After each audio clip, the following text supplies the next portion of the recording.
Hello and welcome to Bytesize Newscast number 8. I have some amazing content for you guys today and I cannot wait to share.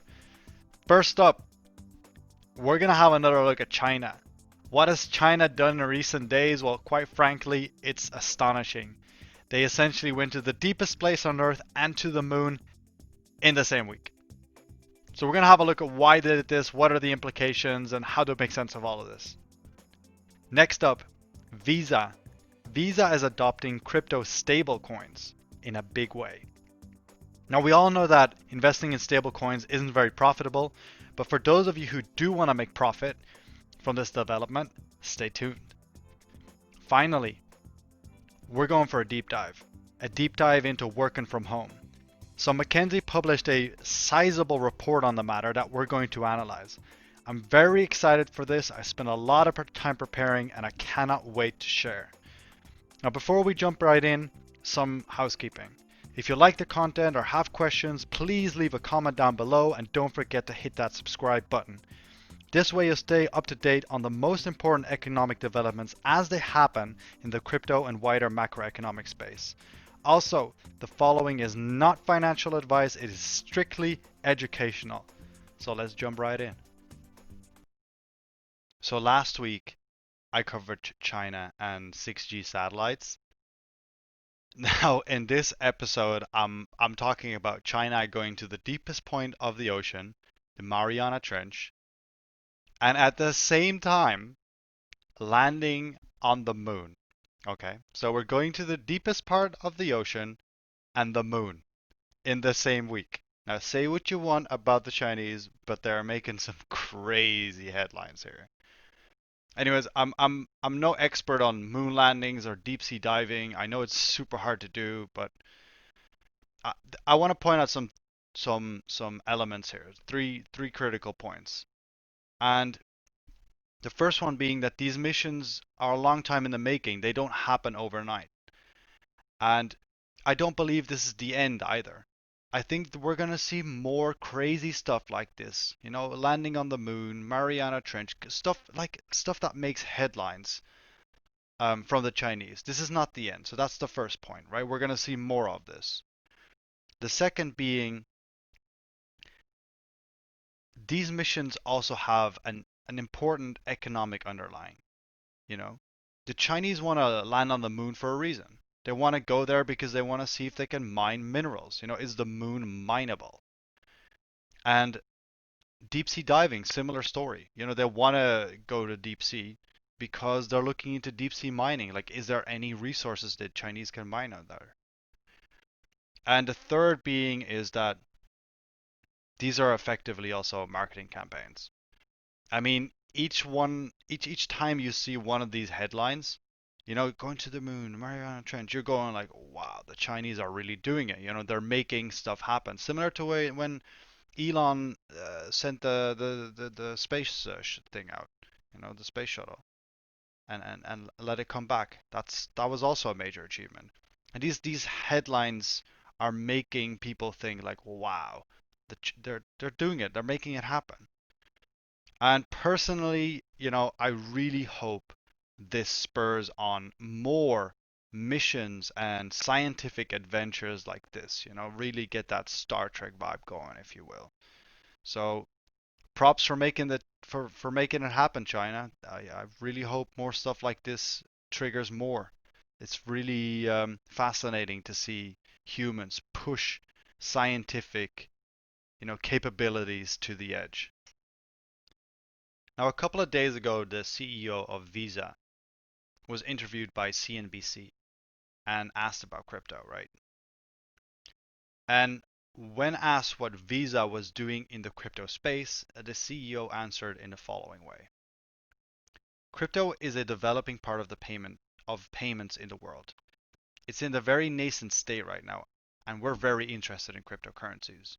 We're not as interested in crypto that is more of a commodity-based play, so we're interested in crypto that ultimately becomes fiat-based. So there's a clear understanding of the value when there's an exchange of crypto for the purchase of a good or service.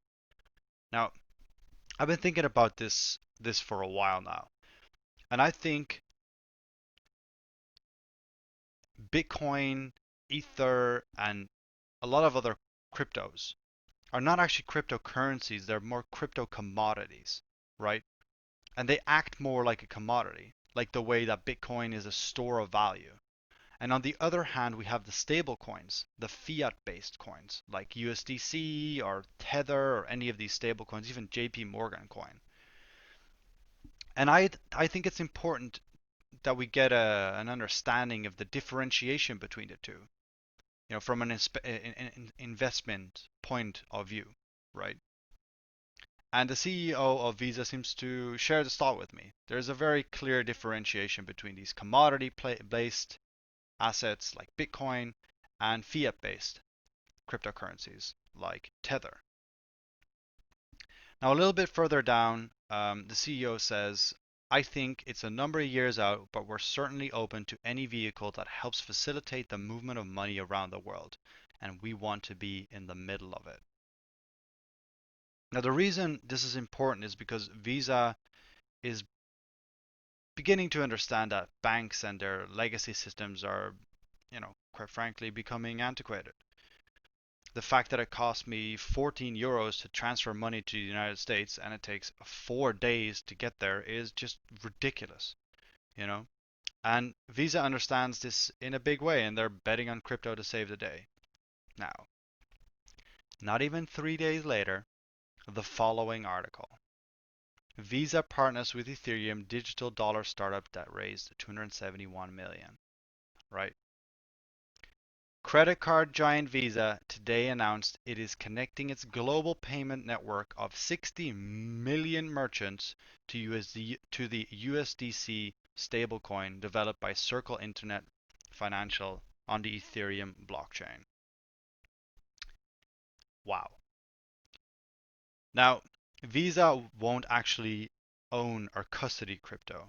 Instead, this is done by Circle, right? And Circle is the issuer of the stablecoin USDC. Now, the aim of Visa's cooperation with Circle is as follows.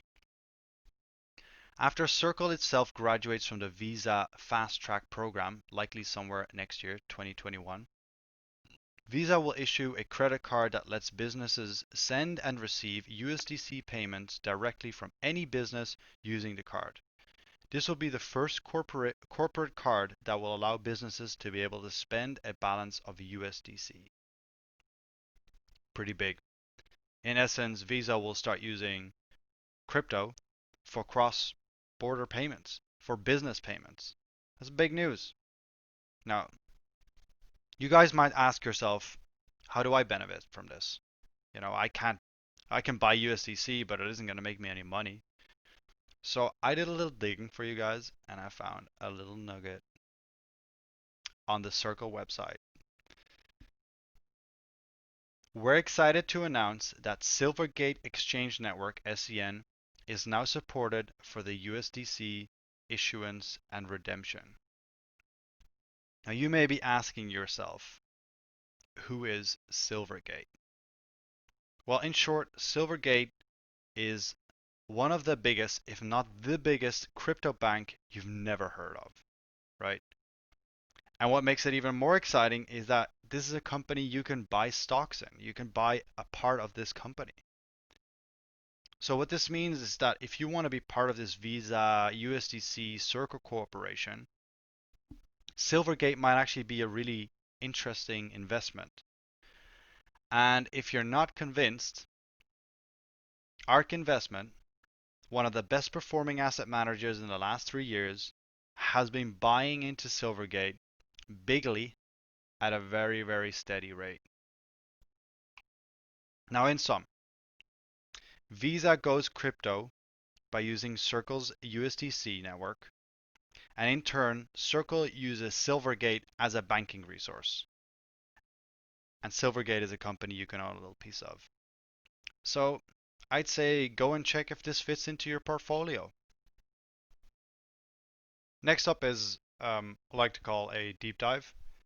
And a deep dive is just taking one topic and diving into it a little bit deeper, really thinking about it from several angles.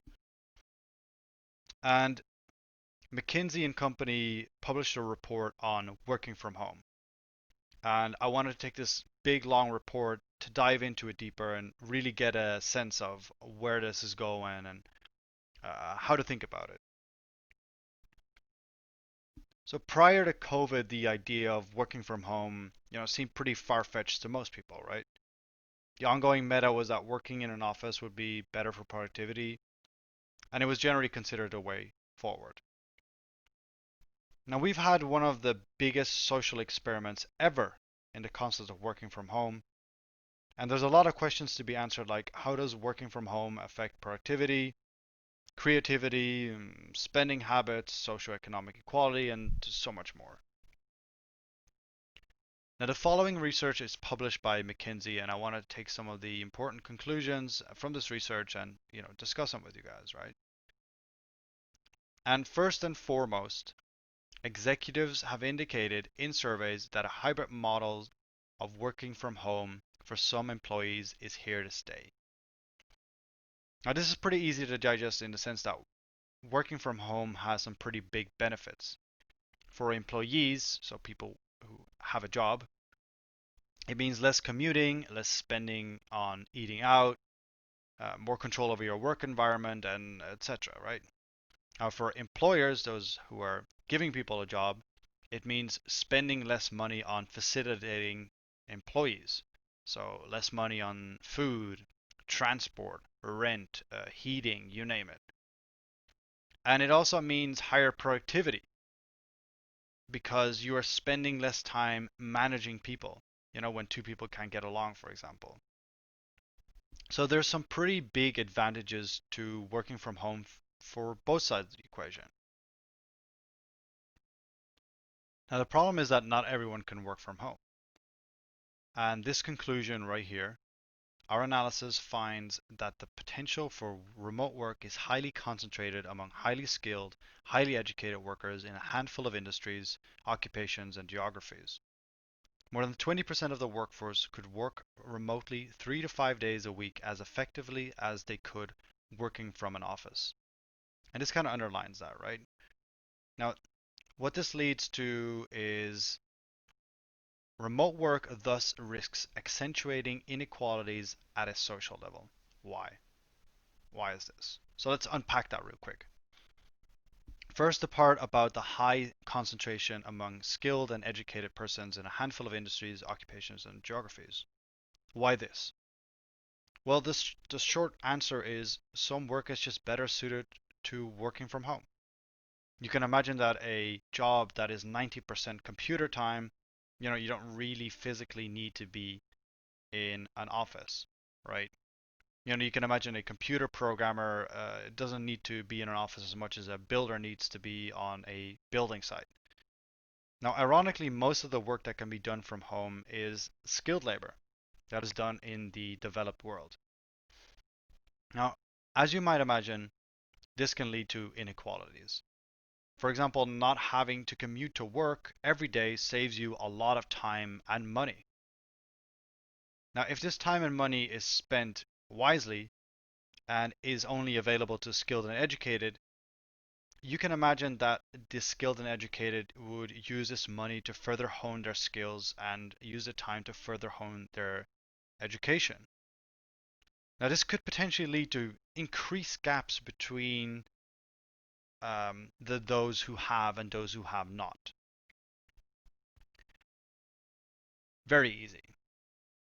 But I want to point out kind of a flip side to this, right?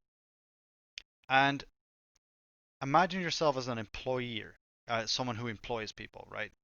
And you're looking at this going, do we really need this many skilled, educated employees? They are expensive after all. And with this increased knowledge and productivity from other employees, the overall productivity of my company shouldn't suffer all that much if I let some people go. This means if I let some people go that I can bring down my expenses and increase my profitability. Now, my reasoning is that we might actually see a bunch of skilled and expensive employees get fired, especially in sectors that are suffering and that are prone to this work from home thing. And I'll show you a tweet by Daniel DiMartino Booth here that kind of underlines what I'm trying to say. ABN AMRO Bank and Banco de Sabadell, I don't know if I butchered that, disclosed plans to eliminate as many as 4,600 positions between them this week, taking the total to 85,540 globally. That's the most since 2015, when deep overhauls of several major lenders called for a combined 91,448 positions to be axed. Now, my reasoning is that we might actually see a bunch of skilled and expensive employees get fired. And what this means is that the perceived advantages of more time and more money for skilled workers actually has two sides. On the one, the employees that keep their jobs actually benefit from this even more. But at the same time, it's very reasonable to expect that some employees will lose their job. Now, returning to this article, let me take some time to scroll right down. There we go. Like I mentioned before, there's just some jobs that are better suited to working from home, right? And you can see the overview here. And McKinsey has done a remarkable job at making this data insightful and easy to access. So I want to give a short shout out to McKinsey. I'm not affiliated, by the way, just saying. Just well done. Anyway, you can see here that finance and insurance are the best suited from working from home. So let's back up to Danielle's tweet and see which companies are letting go of a large number of employees. Yep, you guessed it. Finance and insurance issuers. Now, mm, one of the great mysteries from uh, working from home is, does it affect overall productivity? And I mean the ability of a corporation or company to do output. Now, this greatly depends on your geography.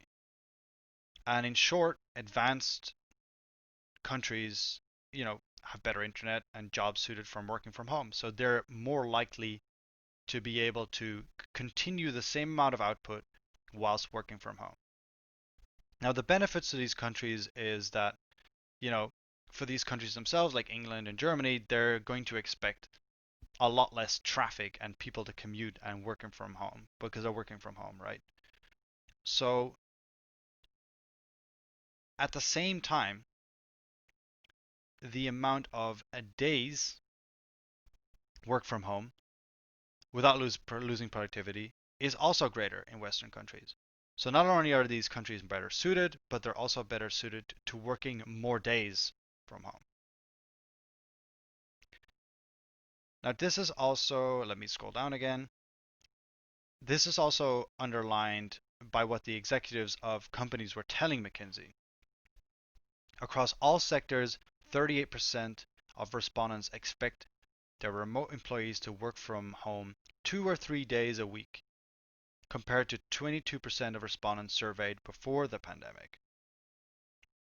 So, in Western countries, a lot more people are going to be working from home.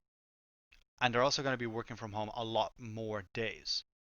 So, these countries are going to see just a lot less traffic, but also their office spaces and other things are going to get influenced by this. Now, the last question on the concept of productivity is very simple. Does working from home positively or negatively affect your productivity? Now, I thought about this. This isn't from the McKinsey report, but I thought about this, right? So I think it just depends on what kind of person you are. If you're unproductive to begin with, you'll be less productive at home. And if you are productive to begin with and you enjoy what you're doing, you're going to be more productive at home because you control your environment, right? And this is also why I think there's so much contradiction out there because people are simply looking for a yes no answer. Is working from home better? Yes, no. Well, it just depends on what type of person you are. Okay, so that was, a lot to go through. So I'll summarize it really quickly and give you my final view on the matter. So I think work from home is here to stay. It has sizable number of benefits. But what it comes down to is that for both employer and employee, it saves a lot of time and money. You don't have to commute. Office spaces can be smaller. People spend less money on eating out. There's fewer in-office incidents. And on top of that, some jobs are just suited better to working from home. This is both beneficial and has a downside to those who have the job. On the one hand, you could potentially benefit more because you have time to spend on working or educating yourself, while at the same time saving money on travel. On the other hand, competition for these jobs will be much higher and it could potentially lead to you losing your job. And we can see that happening in the banking sector, for example. Now, on the matter of productivity, you can see that some countries are just better suited to working from home. This means that companies in these countries can let a greater number of people work from home without affecting their overall productivity. And the effect of this is we'll see less traffic, but we'll also see prices for offices plummet. Now, in terms of individual productivity, there seems to be a lot of mixed messages out there. But in my opinion, it just depends on what kind of person you are. If you're productive, you'll become more productive. If you're not productive, you'll be less productive. All right? All right, that concludes the work from home topic. I found it really interesting to think about conceptually and also to inform you guys on. I'd love to have your opinion on the concept of working from home. I'm especially curious to hear if you're currently working from home and how it affects your personal productivity. So leave a comment in the comment section down below. Now, as you've come to expect, I wanted to summarize what we learned today. On the topic of China, deep sea diving and moon landings are done for a reason, actually, three reasons. One, publicity. It makes people go, wow. The second being economics in terms of deep sea mining and mining the moon for minerals. And the third being that we're just going to see more of these insane achievements from the Chinese. So let's keep an eye out for that one. The second topic was Visa and stablecoins. I'll keep this one really short. If you want to profit from this, it may be worth your time to look into Silvergate Capital. Now, the final topic we had today was the McKinsey report, where we learned that work from home is here to stay. It is beneficial to both the employer and employee. Western/developed economies benefit a lot more than emerging economies, and they will see the biggest changes. And also in terms of productivity, the Western/developed countries are able to have more people working from home more days without losing productivity. So it stands to reason that Western countries are going to have the biggest benefits and going to see the biggest changes as a result of the COVID work from home pandemic. Now, finally, in terms of individual productivity, I think it largely depends on the type of person you are. If you are productive, you're going to become more productive. If you are not productive, you'll become less productive when you work from home. Now, that concludes today's episode. Thank you so much for listening, and I'll see you next time. Bye.